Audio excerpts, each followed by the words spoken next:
You are listening to Supplement Source, the official podcast of the Council for Responsible Nutrition. And now your host, Jeff Ventura.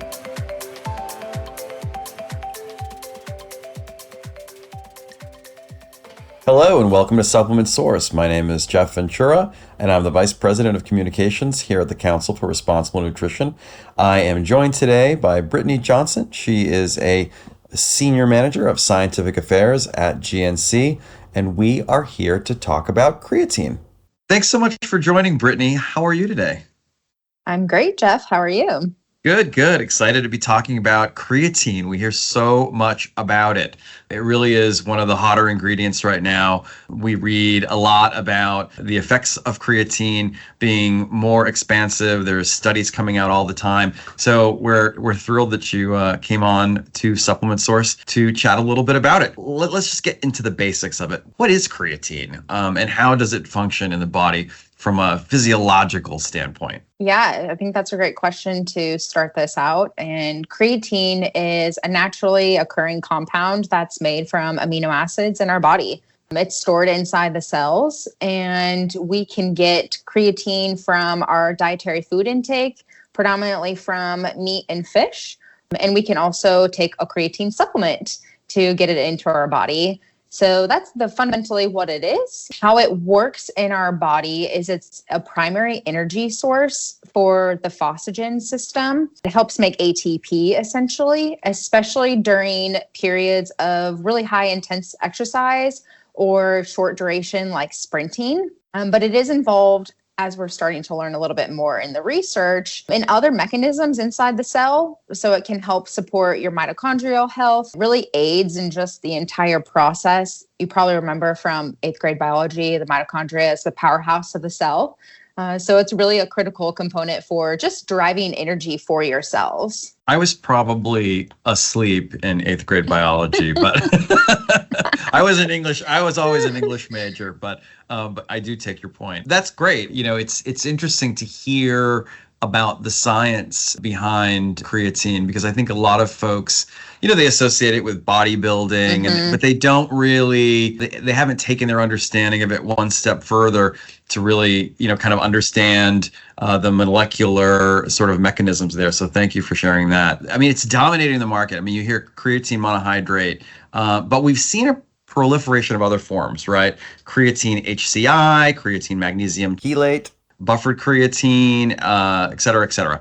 Is there a real functional differentiation between these different terms that we hear and see out there? So chemically, yes, right? Like the actual chemical structure is going to be slightly different when we look at a creatine monohydrate versus a creatine HCl. Fundamentally, they do all have that core of the creatine that we're looking for.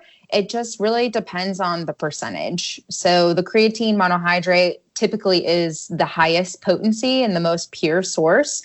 It's also the cheapest. It's the most studied in clinical studies as well, just due to the fact that it is so cheap and readily available.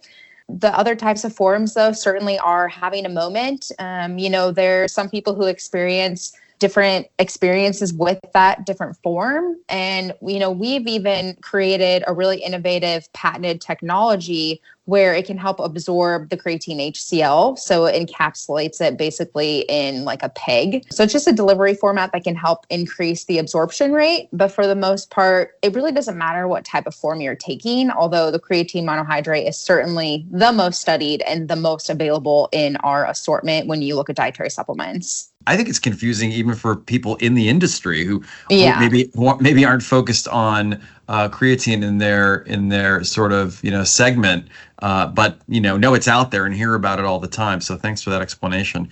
What are the most important considerations manufacturers should be aware of when sourcing creatine? Yeah, I think just in general, right, the basics, we're always looking for a C of A on our ingredients. So the certificate of analysis to make sure that the ingredient that we're sourcing is truly the ingredient that we're looking at, measuring if there's any type of a contaminant in there, if there's any type of an allergen in there that's been in cross-contamination.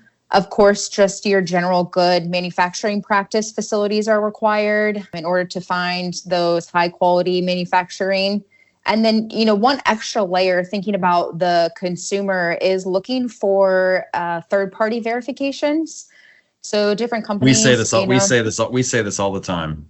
Yeah, I think it's important, because then you are getting that external person that is beyond just, let's say, the brand saying that, yes, what we have is creatine and it's been measured that it is giving you a 5-gram dose of creatine. So that's something you can look for. And then an even more extra layer on top of that is someone who needs to be looking for a banned substance tested option. And so looking for, informed choice, informed sport, or NSF sport. All of those have been tested, the creatine actual supplement, to make sure there's no cross-contamination of a banned substance that would then potentially disqualify an athlete from practicing. So those are all kind of ways that you can look at quality sources. Yeah, we even have an associate member that does a similar verification for sports related. Yeah. And so that's really interesting. And, I think one thing I would add, sort of a shameless plug, but also maybe make sure that they're a member of CRN, because we have our own regulatory, self-regulatory guidelines that our members adhere to with regard to quality and label accuracy and transparency. So that's yet another layer that we can add on to that. Yeah. When we talk about creatine's benefit, we hear about muscle performance. I think everybody that's the sort of where your mind goes when you hear it. But now we're finding out there's other possible benefits as it relates to brain health, aging, recovery. Help me with that. This is a really exciting area for me personally. I love clinical studies. As a dietitian and someone who has a PhD, really lean on what does the evidence show, and dietary supplementation is important. And I would ask someone to challenge me to see what other ingredient is more clinically studied than creatine. But you're right, there is a traditional studies where we look at creatine for sport performance. We know for sure because it helps with that ATP and that generating energy source. It helps you, do a couple extra reps in the gym. It helps you sprint a little bit faster. Does it help me go to the gym? Because that's the motivation factor. That would be I would argue that yes, maybe it would motivate you because you're going to be feeling stronger. You're going to be feeling more confident. You're going to want to go to the gym because you feel really proud when you're able to lift a little bit more weight. I love it. So I think it can motivate people. I know it's motivated myself because I can feel it working and it's really cool. Outside of the sports arena, we're seeing a lot more research coming out on creatine benefits in these other areas, which I think is really fascinating, to take this more traditional sports related supplement and now translating it over into other benefits just due to that mechanism that creatine plays inside the cell. There is a lot more research coming out on the brain component, like you mentioned, looking at brain health as creatine supplementation. Our brain does store creatine and it's actually pretty good at maintaining those creatine levels in the brain because your brain and what we think and how we process, it is highly demanding for energy. This makes sense why creatine may support your brain function.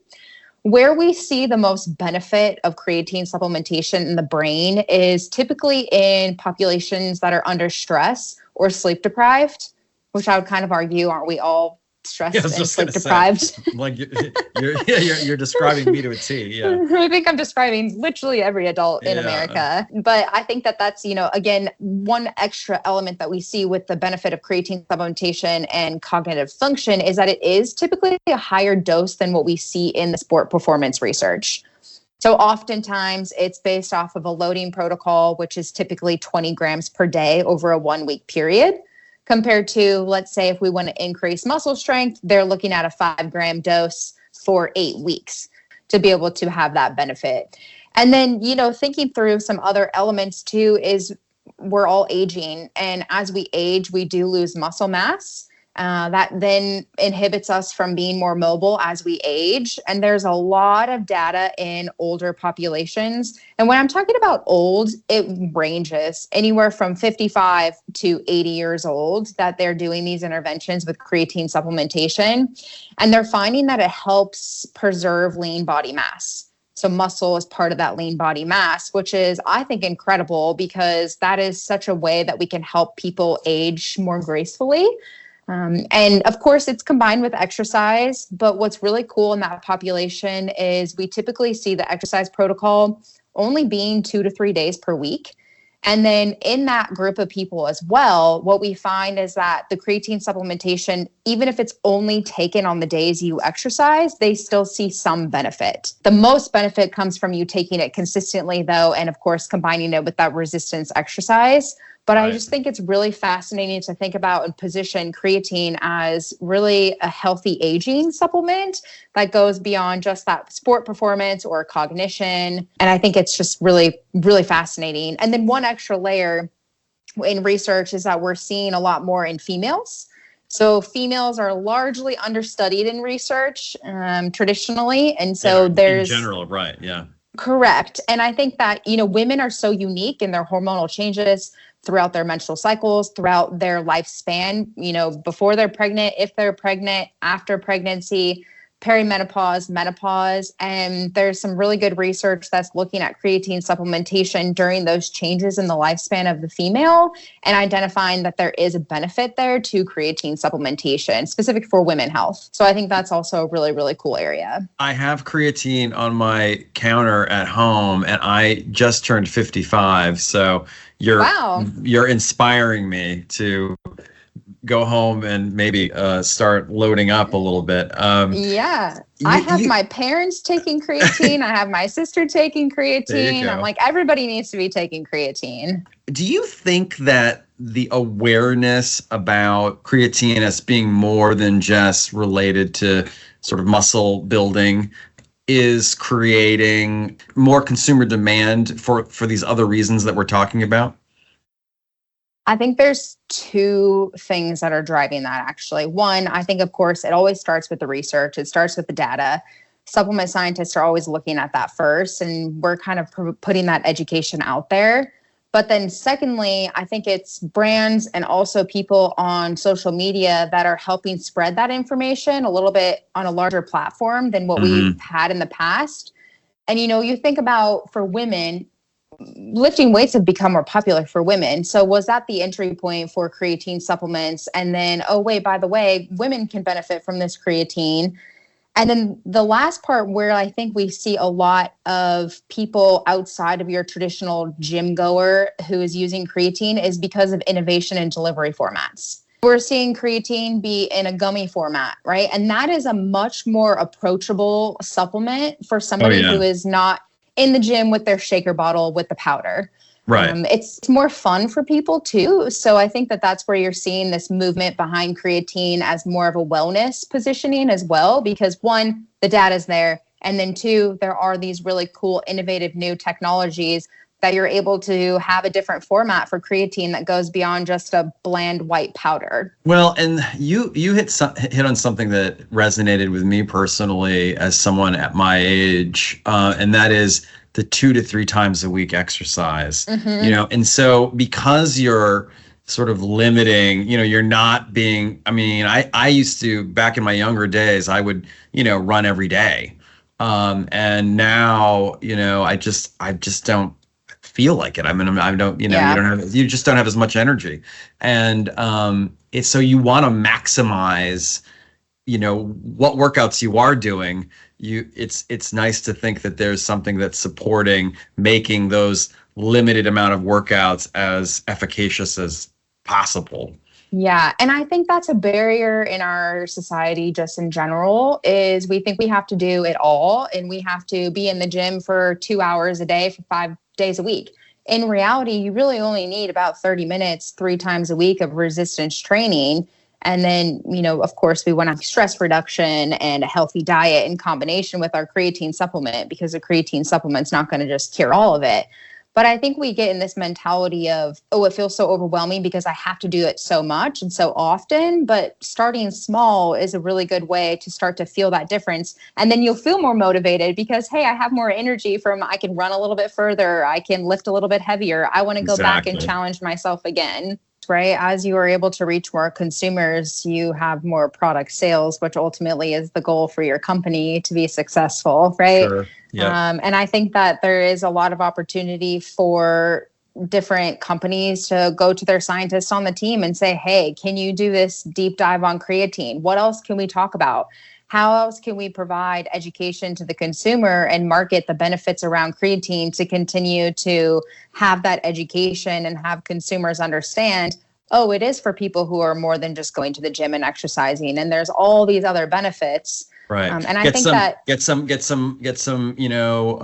women into your influencer programs around creatine as an example. Yeah, because it has to be relatable, right? Last question.